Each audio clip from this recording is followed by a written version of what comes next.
Hello and welcome to ETT 510, Instructional Media and Technology. I am Saurav. Thank you so much for joining me. Today, I will talk about Smith and Ragan model. I will discuss the context, construct, advantages, and disadvantages of the model, and use of the model. If you have any questions, comments, or suggestions, please post on the discussion section of the Blackboard. So, without further ado, let's start. Please sit back and enjoy. You can find Smith and Ragan model in the book, Instructional Design. You can see the cover of the book in the corner of this slide. Smith and Ragan introduced their model in the second edition of this book, published on 1999. The model can be found in Chapter 1. As per Smith and Ragan, instructional design is a process which uses instructional theories and learning principles to create instructional materials, activities, information resources, and evaluation. It might sound a bit complex. To understand it better, we can divide the term instructional design in two different phrases: instruction and design, and learn about them.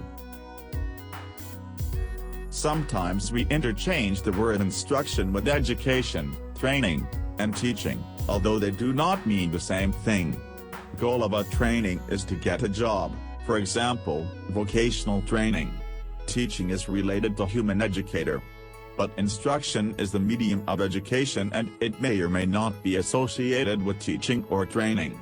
Diagram in the slide explains it. Now, we know about instruction, let us discuss design. It is a planning process to reach an objective. In a product life cycle, the design is done after analysis and before development. Therefore, we can say that instructional design is the method to produce an instructional system. For example, the design of a distance learning course can be considered as an instructional design process. To understand the instructional design better, Smith and Ragan used 3 questions from famous book by Mager, 1984, Preparing for Instructional Objectives. You can see the questions on the screen. Smith and Ragan identified the answer to those questions: analysis, strategy, and evaluation. According to them, these 3 are the foundation of instructional design. Now, we will take a look at each one of them.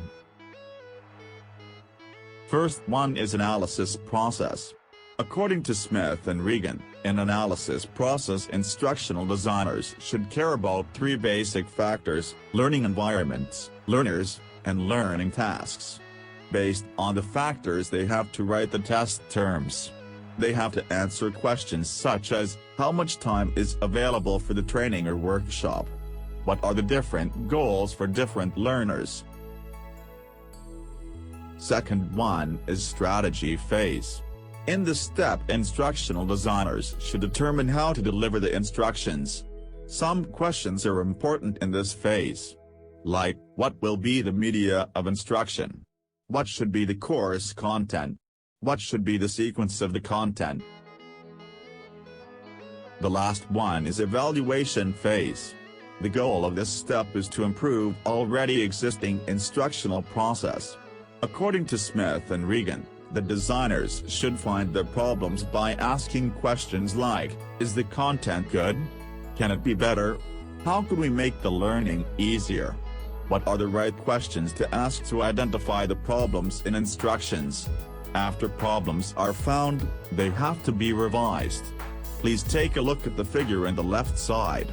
It explains the process of evaluation. After identifying the key concepts, Smith and Ragan created the model. It is represented by the left side figure on the screen. They believe the 3 steps, analysis, strategy, and evaluation, are interlinked. According to them, they are not only interlinked, they are interwoven, which is demonstrated on the right side of the screen. Smith and Ragan believe that their model is not unique. On the contrary, it is quite popular and derived from Dick and Carey, 1985, model.